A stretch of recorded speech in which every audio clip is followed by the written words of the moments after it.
please put yes. If you haven't, then put no in the chat, so we have an idea on how everybody is doing. Just a yes if you have submitted your project already, you have finished it and submitted, and a no if you're not yet. Please go ahead, Dr. Sambo. He was just sharing, and that was awesome and very generous of him. He's a yes. Okay. Momalu, Kolo, you're good. We still have time today, so please do not panic. We're here to help, and we will make sure that you find the time today to finish. Okay. Akasanat, Imran, the draft project completed. Very good, and you will submit after the session. That's great to hear. Francesco, no. Okay, Chris, how are you doing? Akhtar, we'll go to your question in just a second. I just want to have a bit of a feeling on how everybody else is doing. Okay, please keep on putting yes if you have finished your project and submitted it, or if you're on your way to doing so, and no if you're still experiencing some problem. Go ahead, Akhtar. Greeting, this is Akhtar Muhammad from Afghanistan. I have one request, not question, actually, from you and also from Charlotte. On day 2 and day 3, we had group work and we prepared our draft project. And one of our colleagues uploaded that project. But yesterday in the meeting, you said each individual should prepare separate project. I started today my project, but still has not completed. Therefore, I am requesting you to give me some time until Saturday to complete, finish my project. Otherwise, I will spend the whole night today, tonight to be completed my draft project. Thank you. Thank you, Akhtar. Yes, it's like we had, we were saying that what happened on day 2 and day 3 are exploration and discovery days, and that group work that we did, that was only for those days. After that, the goal of this week was to write your own project, something that you were facing, a challenge, a situation, something that was your an individual. You had to write it. We have shared the rubric that we will share again now, and that is where you would base yourself to upload that project. The deadline is today at midnight Geneva. We're going to talk about that in a few minutes, but it was about that. So yes, what we did in the group work, that was already uploaded, and that is not one of the steps that you have to take now. Now you focus on your own project, the one that comes with your situation, your context, your analysis, root cause analysis, the whys, everything, but it is the individual one. It's only for you. I hope that answers your question, Akhtar. I'm just going to go. Thank you, but I need some time till Saturday. Because today I received one email. Also, they mentioned if you have time, just reply the email. I have replied that email, but I didn't receive again response from your side. So this was an opportunity for me to raise again this issue in this course meeting. If possible, to give me time until Saturday, so I will complete and finish my draft project and upload. Yes, Akhtar. You can see that Charlotte has already put it in the chat. We will make an exception for you who have joined this peer support session, and you will have an extension until Sunday, okay? So you will have a few more hours, so tomorrow and until Sunday, for you to present your project, okay? So let's take advantage of everything that we're talking now, so we can make sure that you meet this deadline. Does that sound okay? Thank you from both of you, thank you. Of course, my pleasure. Okay, let me move on a bit.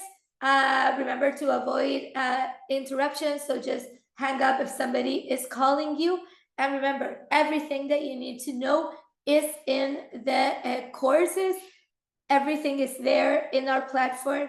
It's a detail. If you need anything, you can go to the community. That's where we will help you the fastest and we will read you the fastest. Do not suffer in silence. Just send a message and we will answer you there and help you through what you're doing. So this is another reminder. We are on day 12. Submit your project that is required. Some exceptions are going to be granted for those of you who are joining and they need a little bit more time. So we can talk on that on a one-by-one basis. But please remember still these dates. Okay, so we're in the last goal of today, of this week, and that was to finish and submit your project as fast as possible. The deadline was today, midnight Geneva time. Okay, if you're having any technical problems, okay, you can tell us in the chat. You can raise your hand, show us your screen, and we can work through it. So as we had distributed our peer support session, the first half hour is going to be about technical issues. So this is the time, if you find that something is not working for you, that the platform is not letting you go forward, you can't upload or something, now is the time to look at that. So please let us know in the chat or just raise your hand. I will unmute you and we want to hear from you. So this is the part where we help out on things for the platform.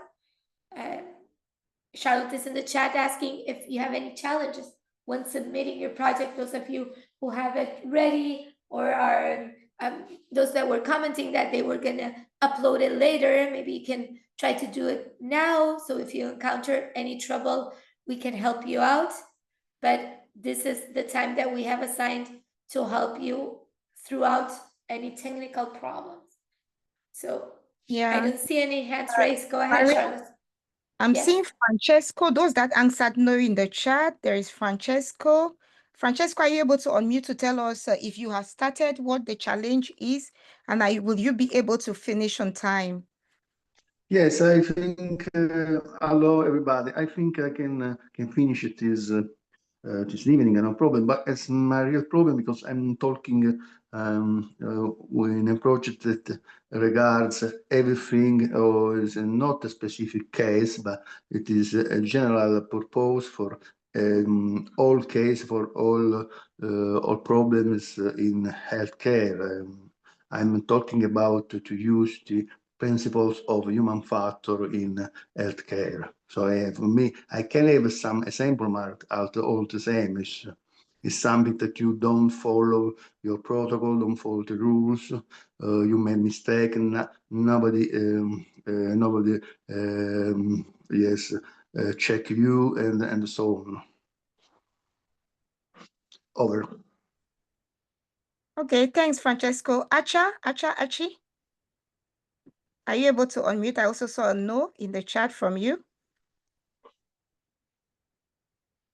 Okay. Yes, hello. Yes. So you said no, you have not yet submitted your project. Will you be able to do that today? Do you need help? Do you have any challenge? My challenge is not, anyway, I am at my why, but I am hopeful that I'll do it this night, but I'm not very sure because I relocated. The issue is, after I looked at the feedback from the meetings, from the projects, I knew exactly what to do. But in the course of the midnight in my neighborhood, unfortunately, there was an outage and a cable was cut by a lorry. And since then till 9 this morning, it wasn't yet available. So I relocated. I'm somewhere else. If you can listen, there is noise around where I am. And after this meeting, I will try to continue. I hope to finish this night, but I can't really tell. But I know exactly what to do because the feedback that was uploaded from the different projects have actually given me an idea, or have given me an idea of what to do. I just need the time to do it. Yeah. Great, thanks. That's good to know. Maria, over. Thank you, Charlotte. Okay, so please keep on using the chat. I'm going to move forward so we can look at some examples and some more things, but please use the chat, raise your hand, or let us know. Okay, Imran here is asking for our emails. So let me go back a second. More than our emails, Imran, I would like to show you this. So here is where you would get faster to us. Okay, emails can take a lot of time for us to answer. So let me post this in the chat, and please, there we go, so everybody can see. Please, let's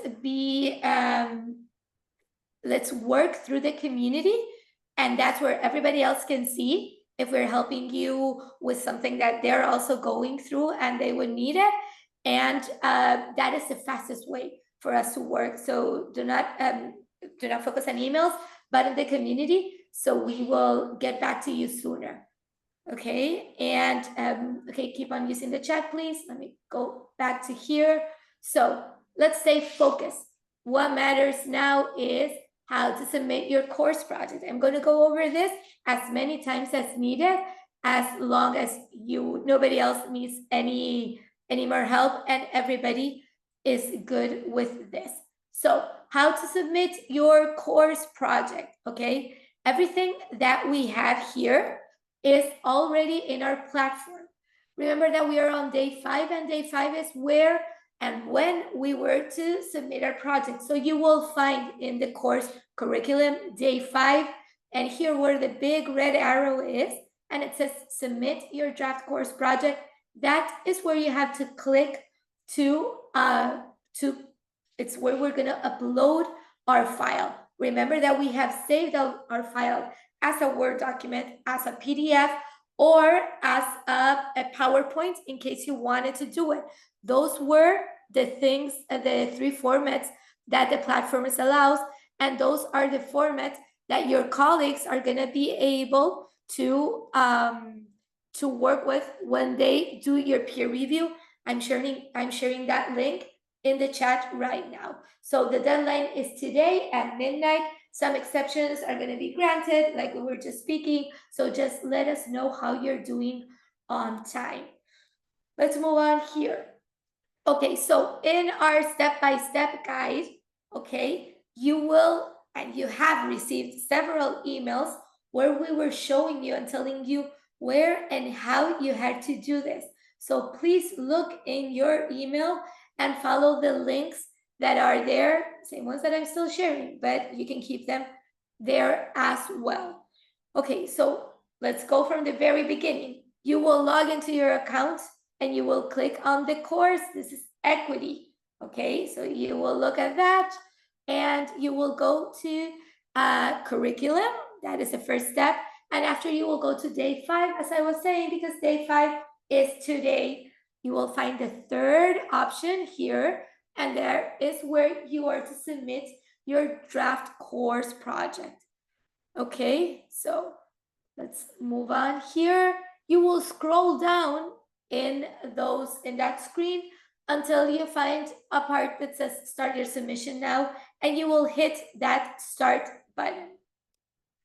Moving on, you will have a space in which you can drag the files or click and select the files from your computer, and you will put it here. It says files, but it's actually only one file in Word, PDF, or PowerPoint format that you are to. After you have uploaded your file, you have to put submit responses. Otherwise, if you just put it there and you close the window, the system is not taking it, okay? So remember to submit your responses. Once you click here, it will ask you, are you sure you want to do it? Yes. B, once you are, sure, because it's the latest version, that you're putting your case and you're not just uploading the rubric, or you didn't accidentally upload a blank or incomplete document, make sure that it's the latest version, and then you have to put submit responses, okay? And that's when the system will acknowledge that you have already put your work there, and you will have this green sign that says passed. This is when you're confirmed that your submission is successfully uploaded and completed in the platform. Once you click back here on the top left, you will return to your dashboard. Okay, In this case, when you see this, you will have here, please check that there's a green check item that says that you have done this, you're good. And here you can view the submission. You cannot change it anymore, but you can view it. Okay? So I'm gonna open the floor now. Oh, Akhtar is asking if I could please repeat. Sure, Akhtar. Which part? I'm sorry, I'm just seeing it in the chat now. Where did I just let me know where I went too fast? And I'm happy to repeat it now.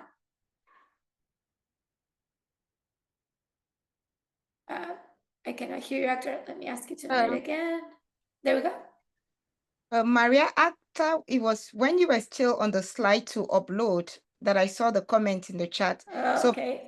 those who are just joining, maybe just quickly go through the submission process. Getting back here. Thank you so much. Yes, of course. Okay, so everybody has received an email with all the links. We're still sharing them in the chat, but you have this in your own email. So you can find this link, and that's where you're gonna upload your work. Okay. If you go to the platform alone, you will put your information, you will access your account, and you will click on this course that is equity. You will click on that to start. Okay. When you go to the curriculum, and this is the part where you have all the days with all the details of the things that we were doing, you will find here where my red arrow is pointing that says submit your draft course project. That is where we're going to click today. Okay, the deadline is Friday, September 12th.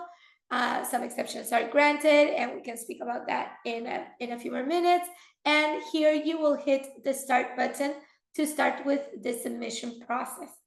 So you will have this red box that we're showing here is where you're going to drag or where you're going to upload the files that you already have.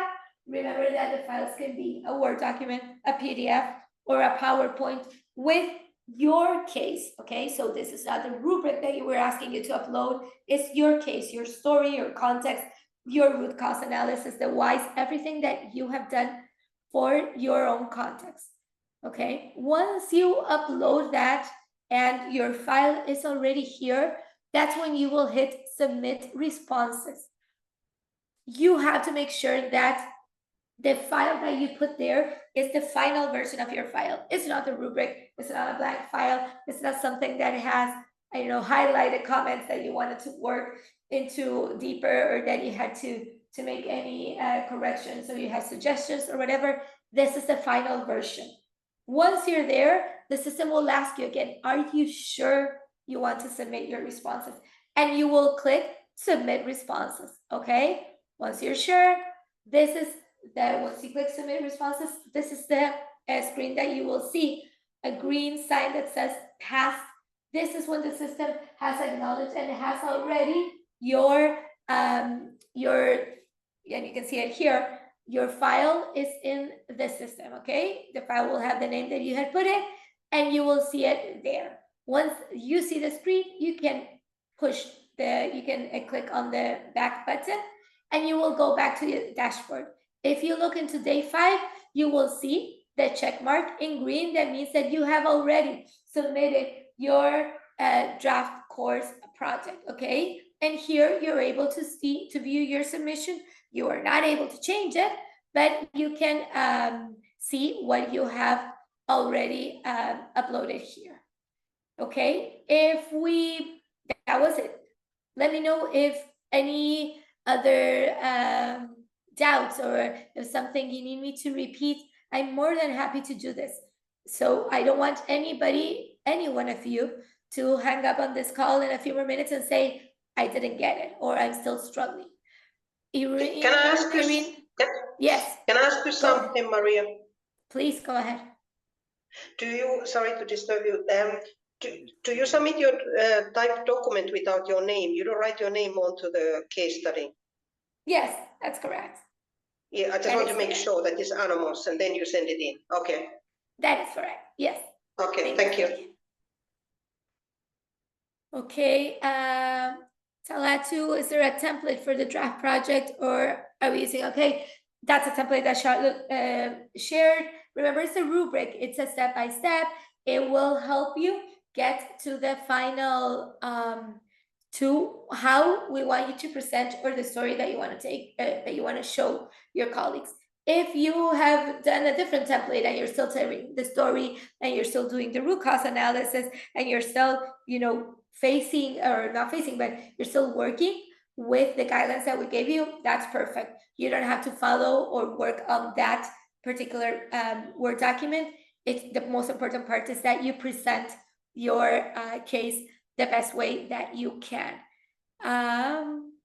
Okay, so Dr. Seydu, okay, yeah, the platform doesn't allow this. Akhtar, we already spoke about this. Okay, we can keep on using the chat for everything that you need. Aka, did they say that we submit a draft project anonymously? Yes, so the idea here is that when your peers review your project, they won't not know that it is you presenting, and that is how we work with the peer reviews. So you should be okay with that. Anybody else? Any problems, any doubts? You can unmute yourself, or you can raise your hand and I can unmute, or use the chat. But let me know, how are you doing? Okay, if everybody is doing good, please keep on with, yeah. Sorry, Maria. Please. Hello. Yes, go ahead. Hi, Yes, Ramatu. okay. Go ahead. Hi. Okay, there is a question about submitting the project anonymously or not, asked by Ashi. I'm interested by the answer, please. Can you please tell us if we have to put our name or Maria, submit it can I anonymously? say something here? Go ahead, Sharon. Okay, Yeah, thank so I noticed that some people have submitted their projects, and they have their names on it. It is their choice, so there is no problem with that. But the issue is, except somebody has written their name inside their project, it will be anonymous when the reviewer does peer review. So those who review your work, they won't know whose work they are reviewing. The platform anonymizes it. And you yourself, if you do review, you wouldn't know whose work you are reviewing, because the platform anonymizes it, except the only exception is when the project author wrote their name inside the project, like in the title, because I've seen some cases like that. Thank you. Okay, it's clear now. Thank you so much. Thank you, Charlotte. Thank you, Ramatu. Usman is saying that my voice is not clear. I'm so sorry, Usman. I'm coming out of a cold. I hope you can understand better. You can always watch the recording that is on that is in the platform if you need to go back to it. But please let me know if I need to change my audio settings if it's coming out in a way that you cannot hear. But I hope that it's better now. Let me move on here a bit, but please, whatever you need, let's keep on with the chat or raise your hand and we can go here. So now we do want to hear from you.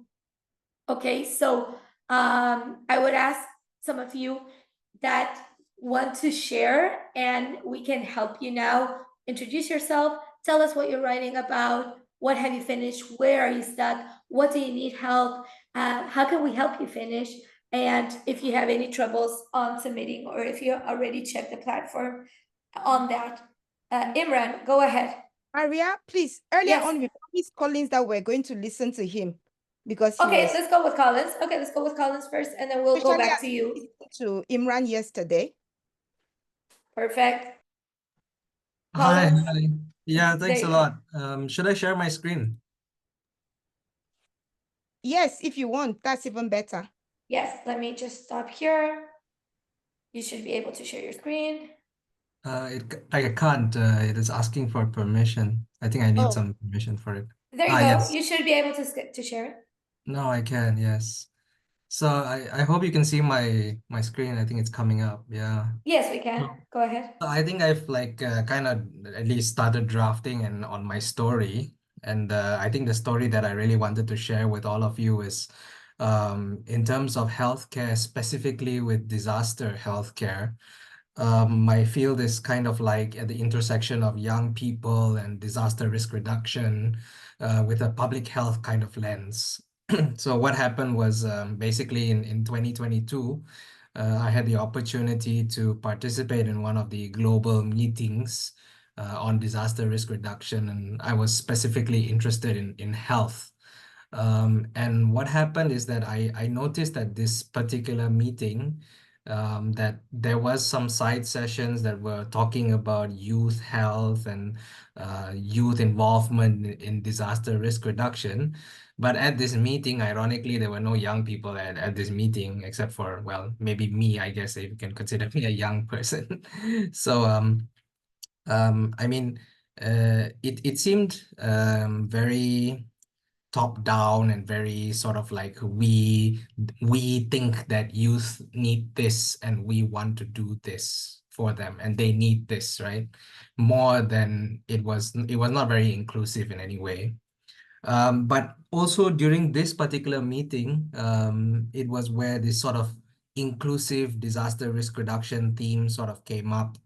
And I guess it's a learning process. A lot of the global mechanisms and regional mechanisms do not, I mean, it's baby steps. Like they're still trying to figure out how to make it work and how to have this little sweet spot and engage youth in a better way.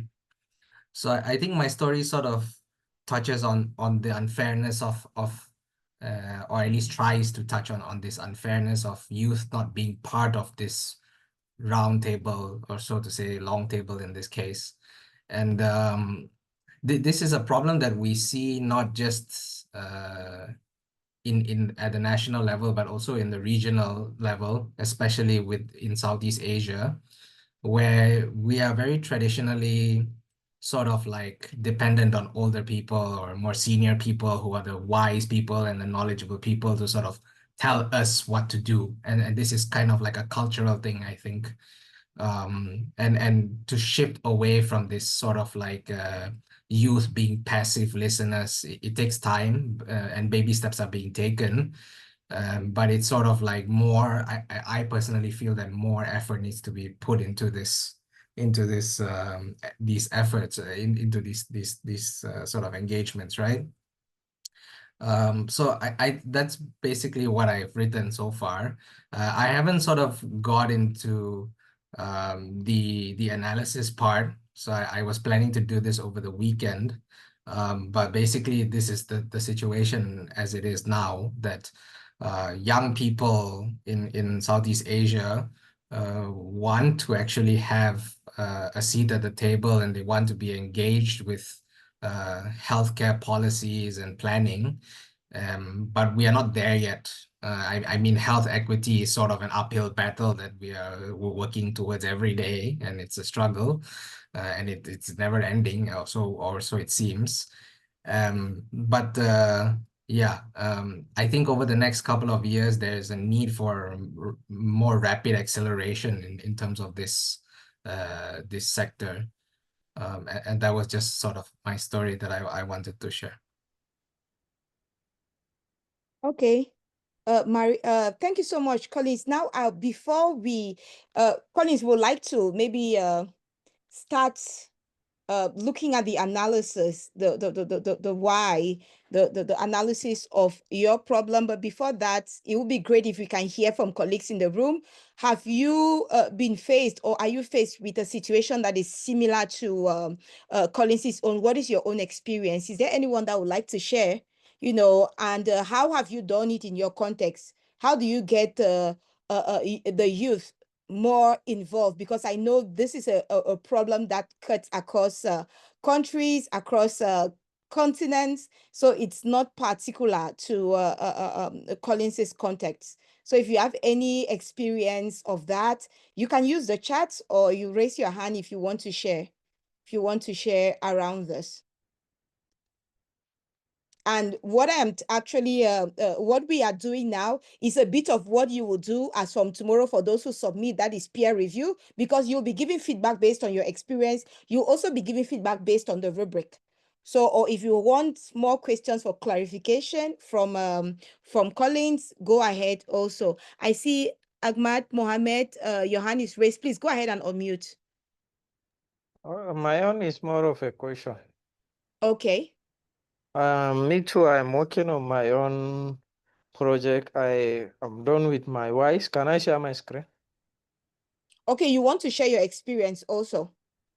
My screen bar.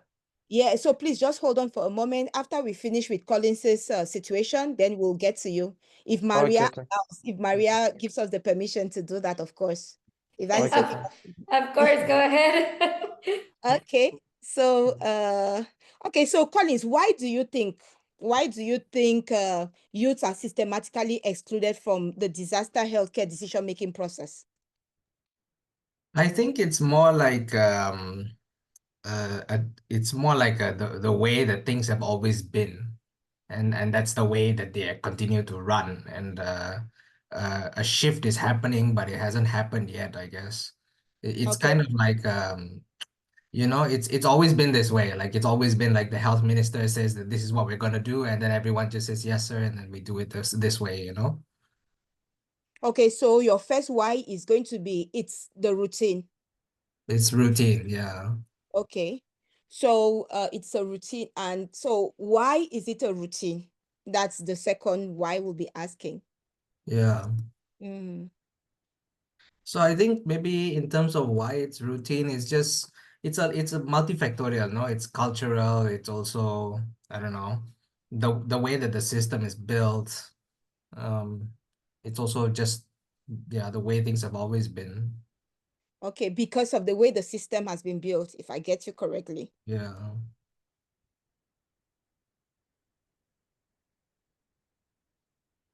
Has been designed. Okay. Mm-hmm.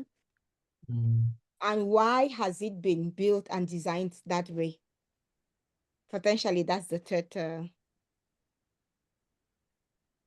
Yeah, I think specifically with like disasters, it's very we also post-colonial, no? So it's always been like, okay, if you want to be involved in disasters, you need to be of able body and able mind. So it's always been like the fittest. It's been very like related to the army or related to security or something like that. So in the past, when they would have sort of these consultations or sort of meetings, they wouldn't involve people with disabilities, for example, because they are not able-bodied, or people from vulnerable communities, marginalized groups, patients, and things like that.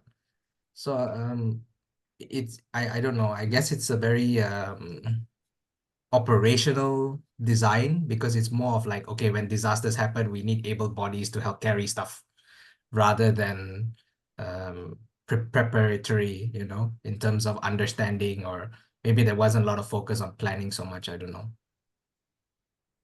So it's like there is a kind of when I listen to you, I'm hearing something like a specific criteria for disaster management teams.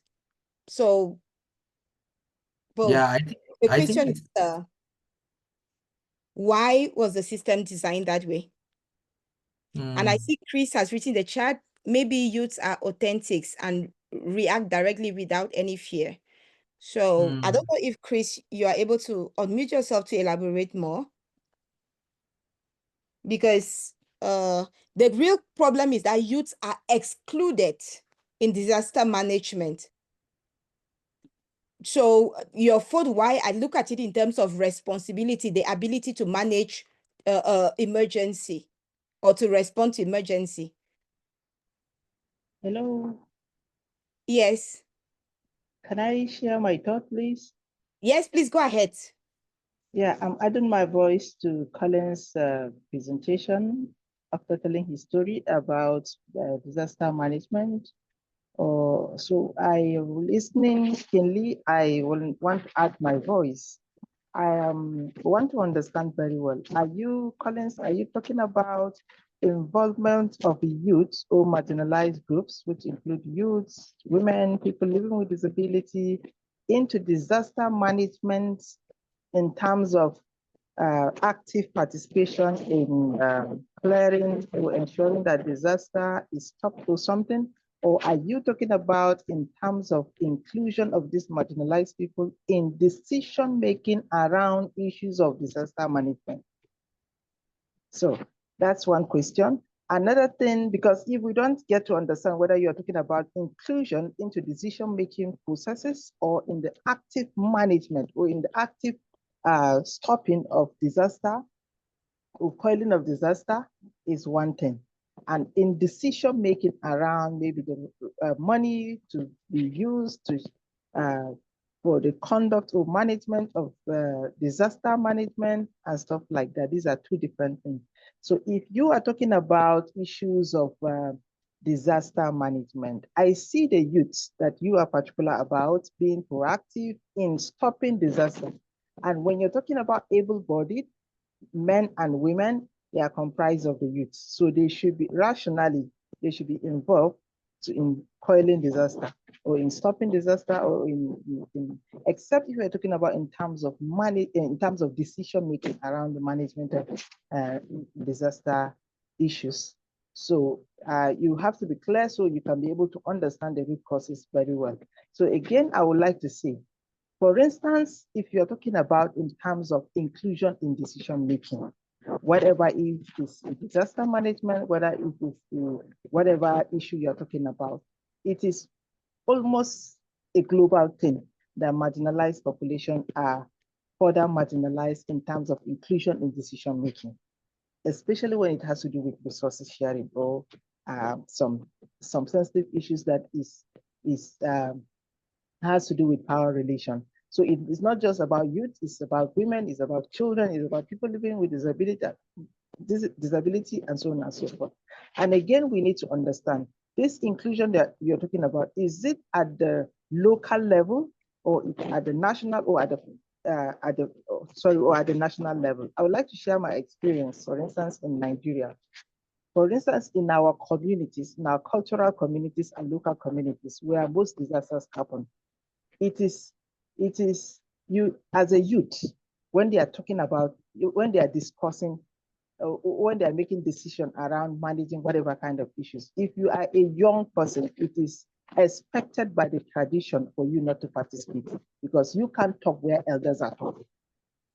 So for me, at that micro level or at that local level, so if you say that youth are excluded, so we will want to ask, to what extent are they excluded? And if they are, what is the culture? What is the common norm in that communities? If it is about when elders are talking, elderly people are talking, young people cannot talk, stuff like that. So this will help you better understand the root causes in relation to maybe cultural practices, cultural norm, that can help you better understand the root causes of that inequity in participation and decision making in terms of disaster management. Thank you, and over to you. My name is Salatu from Nigeria. Thank you.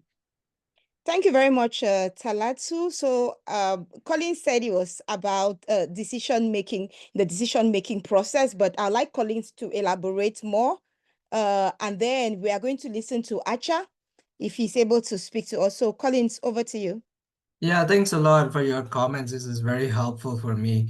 I think when I mentioned decision making, I was sort of talking about from a policy aspect. So the policy aspect is mostly focused on national level and also regional level, because within ASEAN, we have a disaster management system for the entire region that is through this body called ASEAN. So when disaster sort of planning happens, it happens at two major levels, at the national level and then at the regional level, because the regional cooperation is also very important in terms of disasters.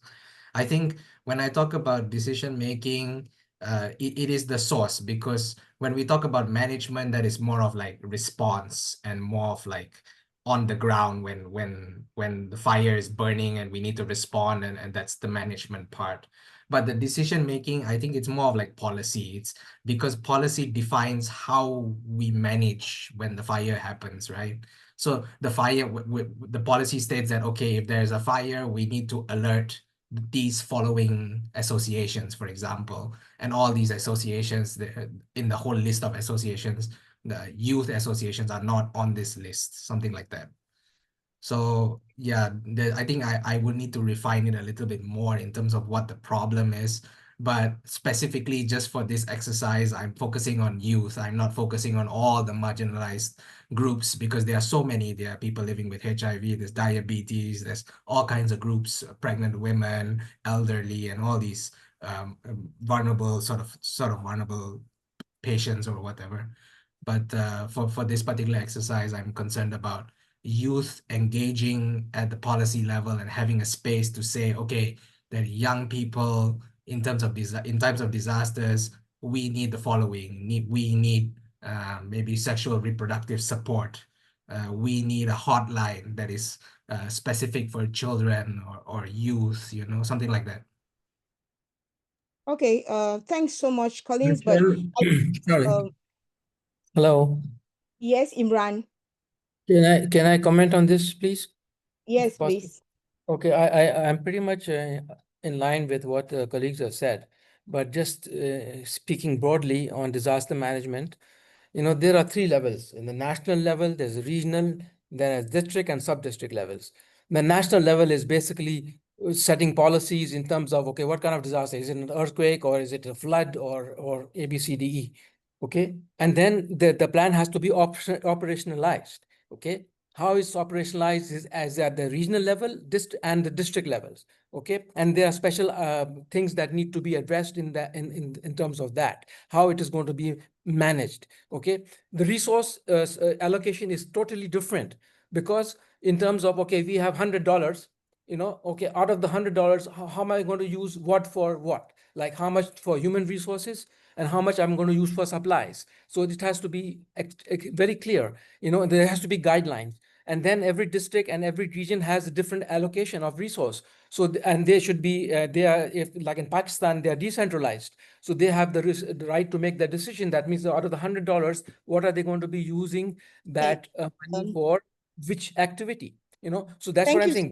Speaking, Thank you so much, Imran. But I really wanted to refocus the conversation. Remember here, Collins has to develop a project. Yeah. That's On correct. equity, on equity based on a situation. And his problem is that youth are systematically excluded from disaster healthcare decision-making, from the decision-making process where he is. And he wants to look, and for him to be able to act on it, he has to use the 5 why principles to go to the root cause of the problem. And so Collins, I'm just hoping that this conversation, because we don't have enough time to really dig very deep, but that this conversation today has been able to give you guidance on the thought process. What you need to keep in mind is that at the end of the day, your root cause has to be actionable. It means that your role, especially in the next part that is talking about your role, the power that you have, and your assumptions. So you look at the root cause. What power do I have? What control do I have? What assumptions have I been making? So in terms of the reality of the context. So that is what you'll be looking at. And remember, one thing I also want to highlight, maybe we'll get to listen to another person, but I'll give you a last 2 minutes to tell us how confident you are in moving forward, is that you are submitting a draft project currently. So it's not your final. This is a draft project. It must not be perfect. It must not be complete, especially if you run out of time. Remember, you're going to go through the peer review process where 3 peers will look at your work, will give feedback, constructive. And I really like the way Talatu came with the questions and with her own experience. That is the spirit of feedback. So you will get feedback and you will have the chance next week to now revise and submit a final refined version of your work. So do not worry if what you have now is not perfect. It is better to submit an imperfect work than not to submit at all. But your effort will definitely be recognized. So that is what I wanted to share. And I will just turn towards you, Colin. So how are you feeling based on everything that you have heard? Yeah. So Yeah, I I had think a comment. I think I'm quite confident. I think at this point of time, like I'm still working on it. I have the problem sort of defined. I just need to spend some time over the weekend, probably going through the process of analyzing the whys and finding the root cause and finding a sort of an area within this whole ecosystem that is actionable and it's something that we can do. I really thank everyone for their comments and their feedback. Within in different regions and in different countries, the disaster response mechanism is very different. In ASEAN, we don't really have so much of regional or sort of district level responses to disasters compared to Bangladesh, India, and maybe Pakistan as well. Here, it's more of a national level and more goes on to sort of like the national defense, or it's under the army, basically, something like this. So across the world, the systems are very different, but in ASEAN, we kind of have something almost similar, but also based on the countries, it's different as well. But yeah, like you also mentioned, this is not the sort of the space to sort of deep dive into all of that, but just something very to pick on one particular thing and sort of like see what I can do in this particular space. And thanks a lot for all the feedback. Thank you so much, Collins. And there are some interesting comments in the chat that I think you could find some value in. So have a look at the chat. All right. Sure, So thanks. Imran, okay, thanks so much. Before we turn to Ahmad Mohammed, Imran, you said you had a question. So Yes. Imran, please. Yeah. Hi. I have a question on the template which we are going to submit. Step 1, 2, 3, 4. The fifth step is review your project with health equity principles. Okay. Now, is there a template for that in terms of, okay, these are the principles of equity, A, B, C, D, and then we have to analyze our project, which we have written on the top in steps 1, 2, 3, and 4, and then we have to bring it in that template, or I mean, we use anything to analyze. Thank you.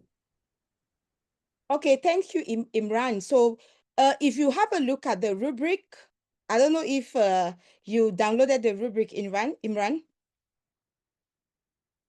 So because if you look at the rubric, the section 5 is it's like a reflective section. It requires you to go back to your project and go through to see if the principles are respected. And I would like to encourage everyone to go through the equity primer that is on the Go platform. I can look up the link and share in the chat. That is in the after the get ready module, there is a section on the course platform that is called the Health Equity Primer. And I'll encourage everyone, if you have the time, to quickly go through that. It will give you the guidance on how to actually ensure that your project is tightened, that there is interconnectedness between the different sections, and that the principles of equity are really respected. So the template actually requires you to fill up the 4 sections. The 5th section is more of you reflecting on all of the principles on the feasibility of your plan, how connected your root cause is to your action plan and everything, and how equity principles are respected. And Maria has just shared the link in the chat. So now I think, I don't know if there are any other questions. If not, Maria will turn towards Ahmad Mohammed to share his screen. Yes, please go ahead. Ahmad, you should be able to share.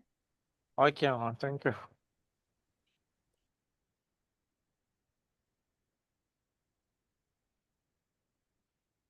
Can you see my screen? Yes, we can. Yes. Okay, here is my project that I started working. I am done with the WISE.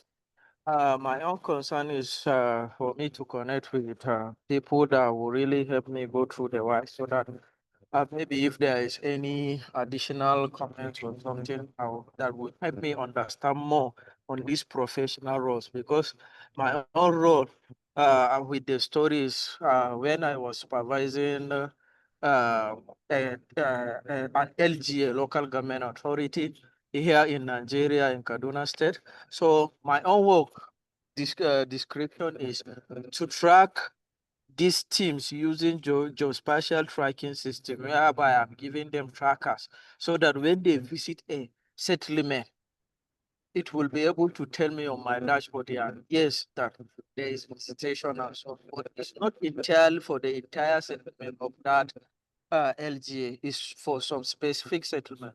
So when team come back, one team that I am not tracking using tracking devices, when they came back, then there's another man from around that settlement that they did not go to do vaccination for several times. Then he called my attention. He came to where I was living. So he told me that, look, there is one settlement, probably Ruga Fulani settlement. So he told me that they are not coming for that polio vaccination. Most of the times they usually used to just bypass them. They are not coming to their place. I said, okay, no problem. I will look into the matter. Then I called the team supervisor that is responsible to go to that settlement to do the vaccination. I asked him, why is it that you are not going to these settlements? He told me that it's because usually he used to go there, but sometimes he don't used to meet people there. He went twice, he did not meet people there. And upon asking him again, I said, okay, is this the only problem? Didn't you ask people around whether these people are living or they have migrated or so? He said, actually, even the people around, you cannot communicate with them because there is a communication barrier and so on. Because he is not a Fulani person. Them, they are Fulani people. They usually only communicate with full day language. So there is language barrier. That's what he told me. So I don't left him. I go to his superior, which is the word focal person, his own supervisor, the word supervisor. So I asked her, what is the problem with this team? I heard from your team supervisor. This is what he told me. Can you do further investigation? She said, okay, no problem. When she came back with her investigation, she told me, yeah, actually, there are people there because they are the ones that come and reported the case to me. So there are people there. So the case, it may be maybe the team supervisor, intentionally didn't go there to and so on. Then I went further and said, uh, what is the next action point? Then I go to my analysis of it. Because I say, one, why did polio vaccination team not visit the settlement, which is the Ruga? So, like, my answer is the settlement was not visited because it is considered hard to reach. Although the team went there twice, they are not, they did not meet anyone present and assume that the residents were not around to migrate. So my next question is, why did the vaccination team supervisor not report the case to the ward focal person since he assumed that they have migrated? Then the answer is the supervisor failed to escalate the issue either by assuming it was necessary to report or by choosing not to for personal reasons. Then why would the team supervisor have a personal reason for not reporting? So from the situation, it appears this may be due to social bias against Fulani community, for the team supervisor might have avoid reporting because of the perception that people gave him at the Ruga settlement are difficult to engage with. Then I went on, why are the people living in the Ruga difficult to engage with? Then the answer is because in most cases, people living in Ruga did not trust or they find it difficult to communicate. Usually they don't trust people that are coming from somewhere because they are kind of people that they are very cautious. So they find it difficult to communicate with others as they only understand their language mostly. Then why is there no plan on ground to tackle language barriers and engaging people based on their, this one is on their various beliefs and social norms? The work plan is on ground. The answer, the work plan is on ground. Most definitely, I know the work plan is on ground, but it is not being enforced. So my root point is the work plan supervision of the board is not well. So here I want to understand my reflection. How can I reflect my role? And is this my wise? Okay. That's what I want to digest. Yeah. Okay, thank you so much, Ahmad. Towards the end, it was hard to hear you, but we could follow. I hope others were able to follow by reading as I was. So I would like to turn towards the room. Maria, we are 5 minutes to the end. So the question is, if you are in the room and you are available to stay a little bit much longer, maybe 15 minutes more, so that we can give feedback, because Ahmad, our colleague, needs your help right now with his 5 whys. He will need your suggestion, your feed. If you were reviewing Ahmad's 5 why what root cause analysis, what will you share with him? What is your own experience? You can type in the chat or raise your hand. So please just type yes if you want us to go after the hour, maybe go up till 1/4 past. Type yes in the chat. I don't know if everyone is able to hear me, Maria, because I'm not getting any reaction. Yes, we can hear you loud and clear. Yes. Yes, we can hear you. Okay, great. So type yes if we can go a little bit further, so that we can give and I'm seeing some thumbs up. Okay, I think 4 thumbs up and about 6 yeses is enough for us to proceed. So please raise your hand if you want to, if you want to share your thoughts with and answer Ahmad's questions. He asked, do you think his root cause response to the problem and the reflection on the role? But Ahmad, I want to ask you, and I do hope we are able to hear you clearly now that your audio is much better. So you said can you repeat what was your role? Were you a supervisor, a local government area supervisor? And the role you played at that time, is it the same role you still have now, or has it changed? If yes, what has changed? I am the local government coordinator, and up to now, I'm still the local government coordinator. Okay, and so what do you coordinate? Teams of health facilities, a group of health facilities, community health workers, vaccinators. So who do you coordinate? In the sense, I coordinate geospatial tracking system. We used to Okay. track insecure settlements. Okay. All right, thank you for that clarification. So please raise your hand or use the chat if you have any thoughts you want to share. If you want to you have any feedback to give to Ahmad, and Ahmad already want to appreciate you for the work that you have done already. So raise your hand if you have any feedback to give Ahmad based on his root cause analysis.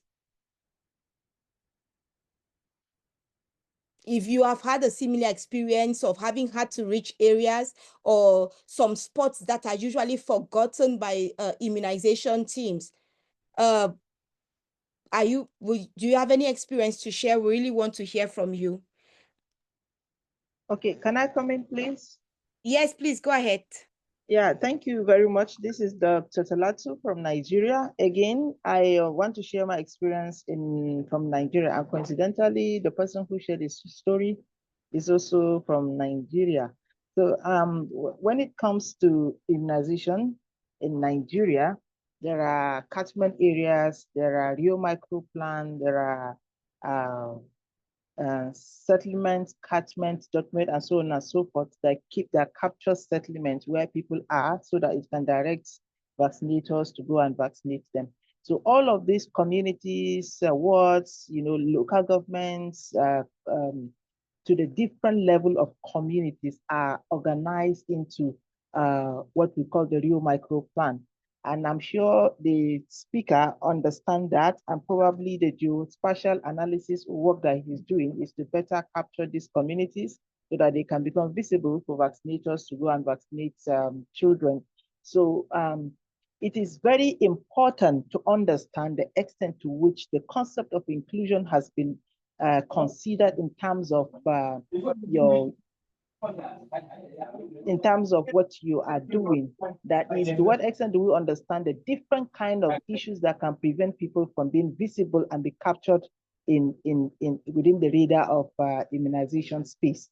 So you can talk about possible exclusion in terms of language, which the speaker has already mentioned, where Fulanis don't speak to people who don't understand their language, or where those who don't speak Fulani find it difficult to communicate to the Fulani people in terms of different kind of exclusionary measures that could make people invisible, right? So it is one thing to understand this very well, inclusion issues very well, so that we can be able to explore these communities despite their language barrier. What other measures can we do to meet them? So these are the roles of vaccinators, or whoever is doing the geospatial analysis, or whoever is doing the mapping to understand these communities are excluded.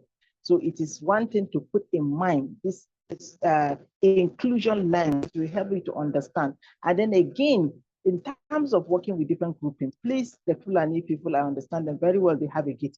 So once you understand and get to reach the gatekeepers, it becomes very easier for you to access the communities of Fulani in Nigeria. So I hope what I've said will help the speaker to improve on his work. Thank you, and over to you.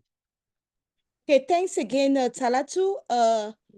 Bok Danhe, I see you have already unmuted yourself, so please go ahead and forgive me if I pronounce your name wrong. You can correct by introducing yourself. Yeah, thank you very much, the speaker. I'm actually sharing the same idea. I'm from South Sudan. You pronounce it well, Bok Danhe, that is my name. As you are talking about hard to reach area, in South Sudan where infrastructure is very poor, and there are difficulties in reaching the community, especially in the place where there are flooding. And also, even if not flooding during the rainy season, it is difficult for you to reach those areas. And what you do is you should have to collaborate with people where you use them as a human carrier. And sometimes is due to conflict, because in our context, we have experienced conflict all over the area, be it a clannish conflict or even a political kind of conflict. And that can even make it difficult for us, for someone to reach those areas due to insecurity. Even within the community, the neighbor community, sometimes, if they have conflict among themselves, it is also difficult for you to reach those areas, unless if you have to collaborate with both of them, and that is when you will be able to reach them so that you can deliver the vaccine to those areas. Actually, this, in my experience in the first 2 years that I've been working in immunization, it is one of the bottlenecks that is affecting the coverage and also reaching the children that are in need and the vulnerability. Sometimes the outbreaks, if there are outbreaks, like what has happened to in South Sudan in 2024, we had a cholera outbreak, and it is difficult for you to reach those areas sometimes. There might be fear or even stigmatization is one of them. Of the thing that make it to you to reach those areas as well. Because if they see you, you come from area where the cholera is happening, the people might think that you are coming to infect them with the cholera. Okay. That is some of my experience. Thank you very much. Thank you so much, Bob. And then I see Elizabeth. Your hand is raised. Elizabeth Eziora, asking you to unmute. If not, good afternoon, everyone. Good afternoon. How are you? Welcome, everyone. Sorry, I'm late. I joined late because network couldn't allow me to come on time. Okay, from where I joined while this person is showing his report. From what I observed in this WISE, I saw the hard to reach area. In immunization, there is always plan for hard to reach areas. I don't know where they had plan for that. If there is plan, nowhere is considered hard to reach. Either, even if it is riverine area, there is still way out to reach that place with a good plan. Then secondly, I heard of language barrier. in a correct micro plan of immunization, the best thing is to involve the people from that community in immunization activity so that when even if other people are joining, they will have their own person as part of the team so that the language barrier will be broken. Then thirdly, I saw where you wrote the team visited 3 times without seeing anybody, 2 times without seeing anybody. In this case, I will say that it is poor planning, micro plan, and a daily implementation plan. But during immunization, this is not the first time because the settlement did not just happen. They have been living there over and over time.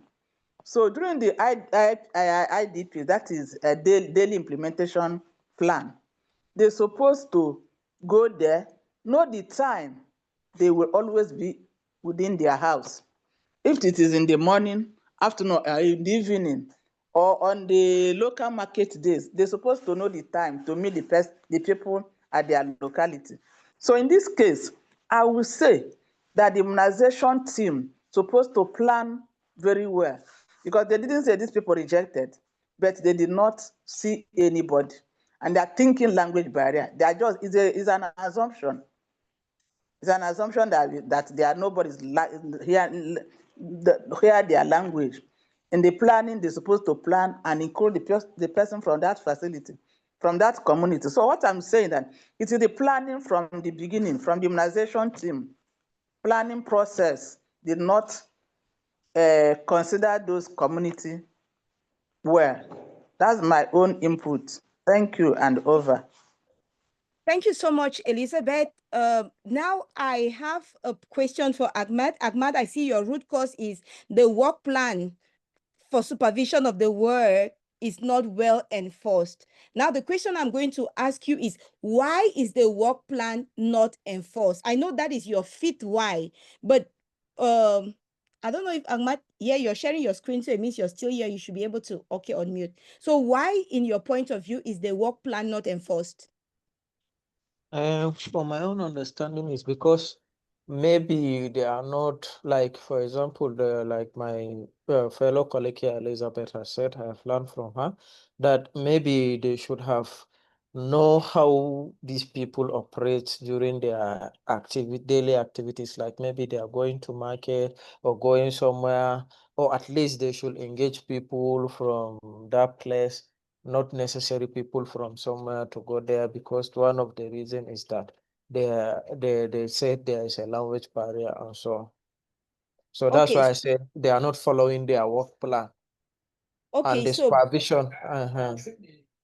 okay, so the question is going to be, so if the work plan or is existing and they are not, so the question is it really about following the work plan or is about planning correctly?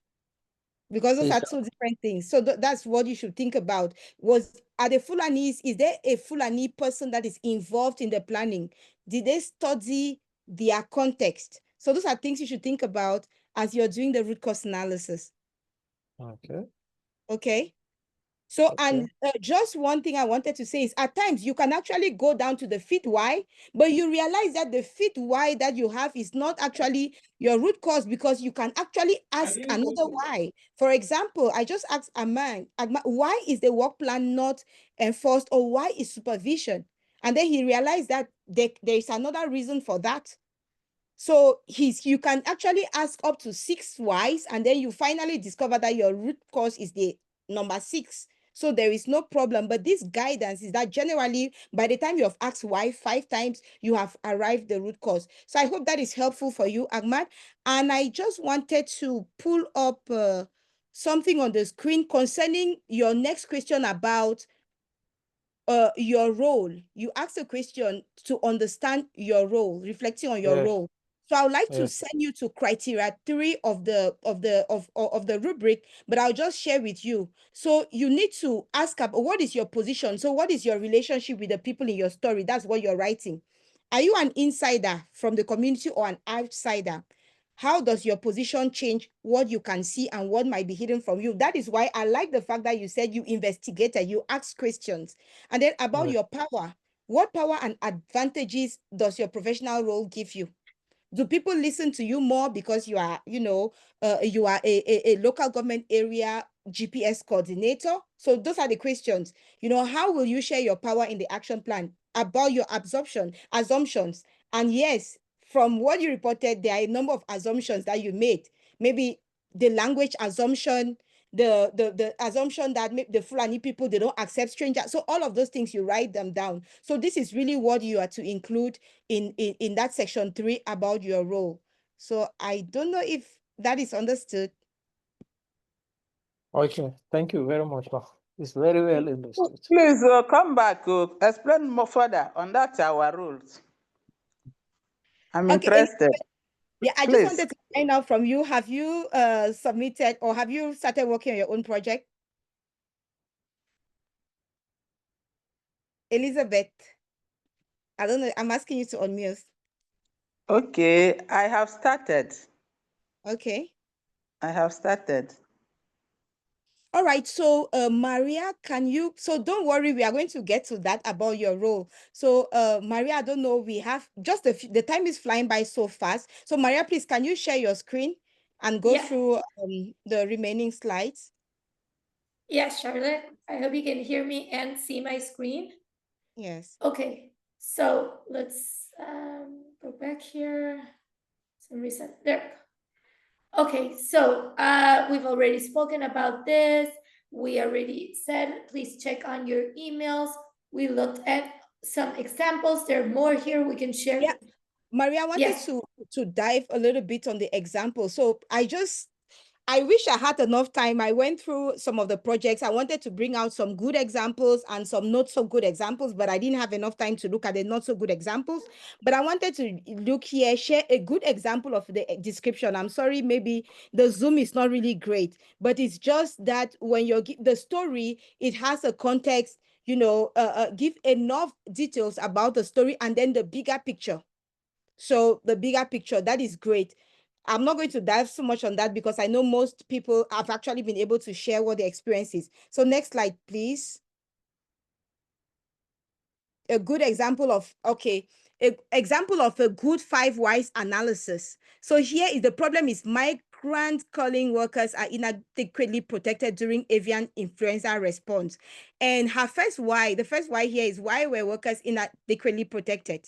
Protective equipment was insufficient, damaged, or removed. Why was protective equipment insufficient or not properly used? Outbreak plans focus more on rapid containment of poultry infection than worker safety. Why was worker safety not prioritized? Migrant and temporary workers were treated as expendable labor with limited rights and oversight. Why were their rights and oversight limited?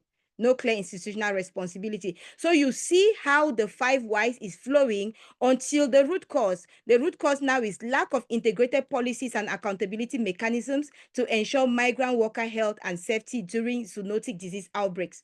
So this is just an example that I put up. There are others of good 5 whys analysis. Now I'm going to go to Elizabeth's question on an example of a role, how to, that is the question, the slide I put up just a while ago. So next slide, please, Maria. And I'm seeing many raised, Vivian and Francesco will get to you. Okay. Maria, next slide, please. Okay. Example of a good reflection. No, please come back to the reflection slide. My connectivity is okay. Thank you. So here you see someone that puts my position, my power, my assumption. So the question was, what is your role? That is in terms of the relationship with the community. Are you an outsider or an insider? So the person says, this is who I am. My role involves monitoring the data. In this, that is, I was not a direct help provider, so I am not a direct insider in the community, but I am a partial insider because I work closely with community health facilities. But I'm also an outsider because I do not share her lived reality as a woman navigating poverty and gender inequality in her community. So this is just an example, and then the person took the time to talk about the power that they have. That is the role, the advantages associated with the role. How you can influence the health facility, how you can influence the community, who you can talk to in the community, who you can talk to in your hierarchy. So, and then there were the assumptions. That is having an assumption that as long as antiretroviral therapy services are available at the facility, people will always come. But then the person realized that the inequity is that a pregnant HIV positive young girl could not come because she didn't have transport. So that assumption, so that inequity, that equity challenge actually challenged also their assumptions. And so basically, this is an example of a good reflection. Francesco? Yeah. Yes, well, I will speak about the lack of use of protection equipment. It's a world problem. Also in Italy, we spend a lot of time, a lot of courses. We have a mandatory course for every worker he has to learn the basic safety and so on. But we have a lot of people dying by accident on the job. It's a real problem. We study it, but the real problem is people that underestimate others, doesn't like to use, for example, gloves because you lose your sensibility. It's harder to work. You don't like to use helmet because they are hot, they are heavy to bring all to the day. This is a real great problem. But the problem is the human being that doesn't believe, he overestimate his power, his safety. Say this will not happen. This accident will never happen to me. This is a real Okay. big problem. Okay, over. Thank you so much. And Maria, I think it's last slide, hopefully, and then we'll turn towards Vivian. So example of a good action plan, that is what we will do, who will do it, the actors, and each time you see the community, and then when will it be done, time bound, within the next 2 months, 3 months, and how will we see our success?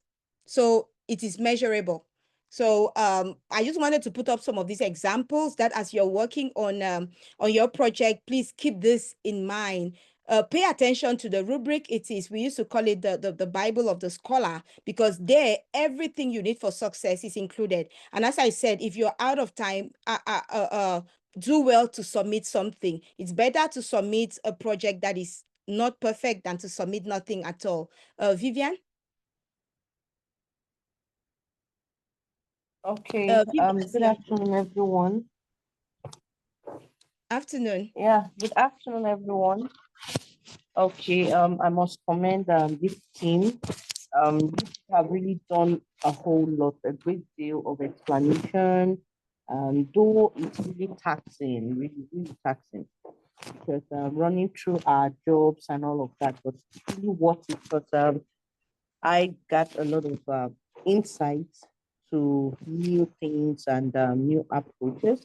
So for me, for the project, I asked a question yesterday that do we need to write them all out, as in tabulate them. I just saw your example. So I think part of the question has been answered, but do we need to use the same word that you used? Like for me, the big picture, I put overview of the problem, and then the root cause, yeah, and then understanding my role, then the action plan.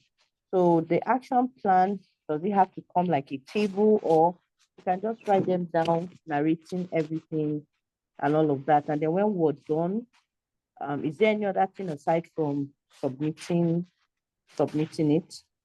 Thank you. Okay, thank you so much, Vivian, for those questions. So I just attached the template in the chat if you need it, but if you don't need a template, go ahead and write. But I think ideally for action planning, having a table always gives clarity.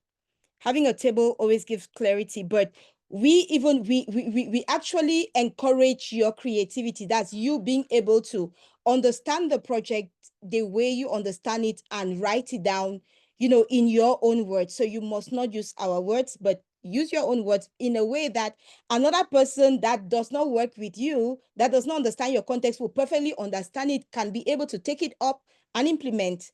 So basically, that is it.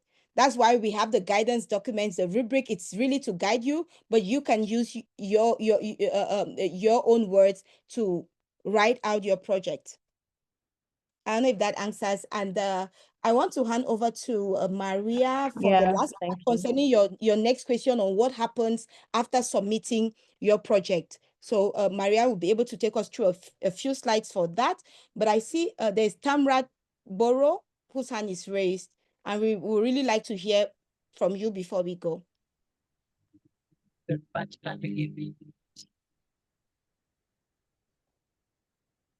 Hi, Tamrat.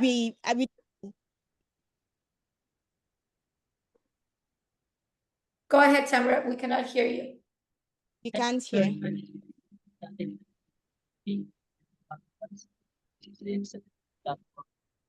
Sadly, I think you have connectivity issues. You're not able to hear you clearly.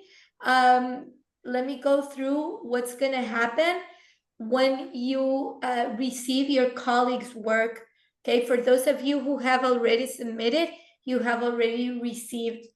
Okay, so on day 6 on the platform, okay, there's a lot of guidance, and this we're asking you to review on what it is to give the feedback to your peers. So this is the peer review part of this. You can see that it's the menu in day 6.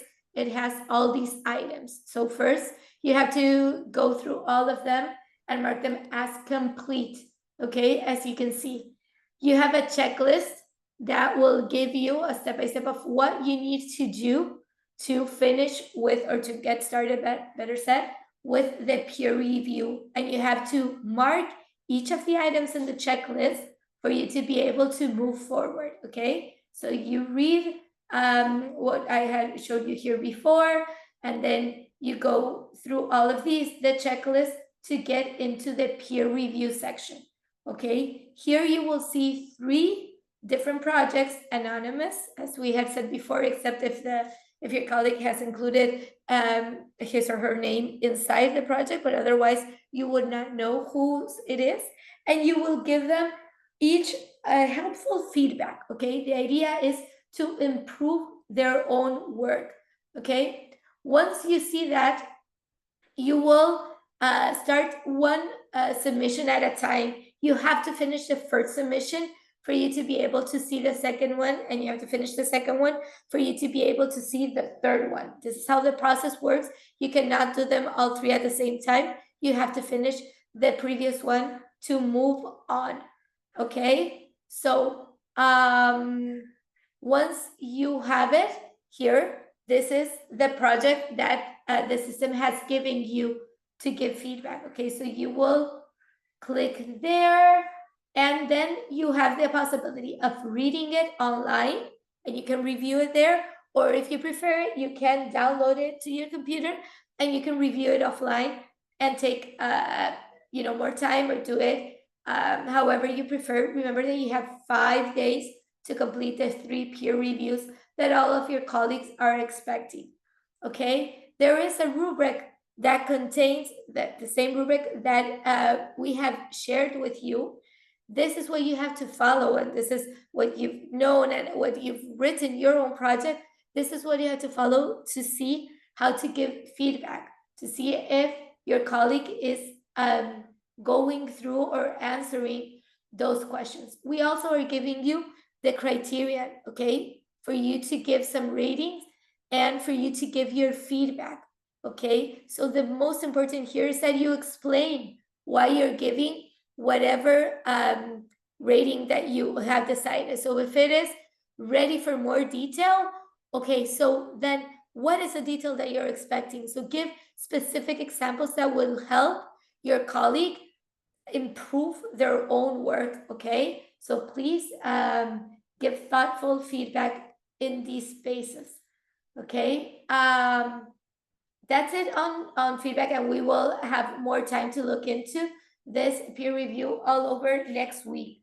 But just in case, if you missed any of these sessions, you can go into the course platform and you can choose the day of the session that you've missed, and you can watch the sessions that we've recorded.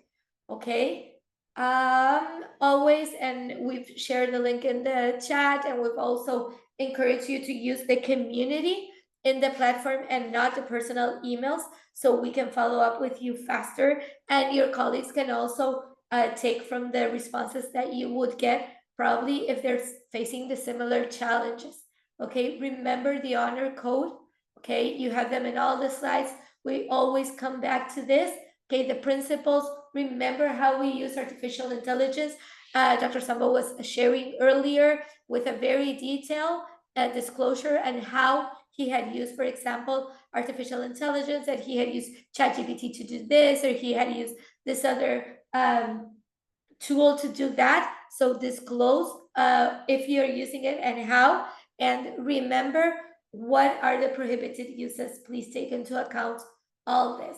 So what happens now? We are still meeting on Monday for another peer support session. You will always get an email reminding you this, and you can check in the platform, and hopefully you have already downloaded the calendar that will keep you updated with when we are meeting again.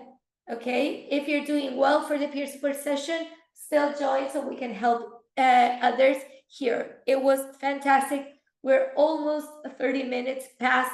This is all I have. I see that Imran, your hand is still raised. I'm not sure if you have another question or if that's from before, but please go ahead.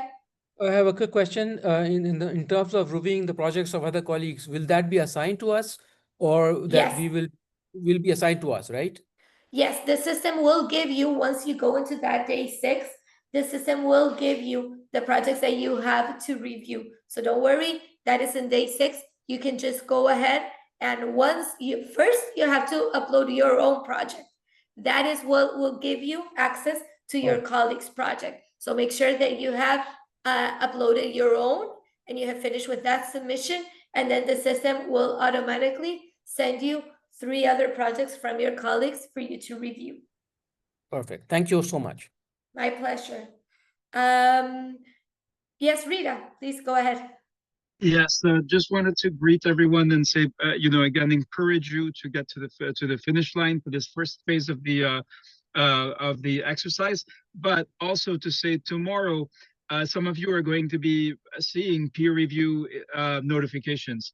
So we saw with this submission, some people submitted nonsense. Like somebody submitted like their master's thesis on a completely unrelated topic, nothing to do with health equity. One person submitted a picture of their certificates of something or other. So we delete those, and those people are disqualified, unfortunately for them, because that's a violation of the honor code. It's going to be the same thing with peer review. Do not jump into peer review without having read the guidance. This is where you have to respect the work done by your colleagues and take the time to read their projects, review the rubric again, and then think about how can you actually help them. That's what you're doing here. So do not jump in and try to get it over with quickly, because that will not work. That again will result in your disqualification from the exercise. When we spot projects that are not, when we spot participants that unfortunately are not recognizing and honoring their colleagues. Thank you, Maria. Thank you so much, Rita. And I don't see any more hands raised. I do want to thank you all for being here. I think this was an incredibly productive session. Please, again, do not hesitate to reach out to us. We are going to be checking on the community, on your messages. More than happy to help out. We want to get you to the finish line. Please work with the platform. Contact us through that. And I'm wishing you a great weekend. You can do it. This is achievable, and you're all ready and set, and more than happy to help if you need anything else. With that said, I think I would love a round of applause, but I don't have it. So please unmute if you can, and I will meet with you again on Monday on our next peer support session. So thank you so very much. Bye, everyone. Thank Have a you. blessed Goodbye. weekend. Thank Love you you very much. all. Have a Thank you, nice day. Maria. Thank Bye, you, everyone. Maria. Bye bye. Bye Bye. bye. Bye everyone.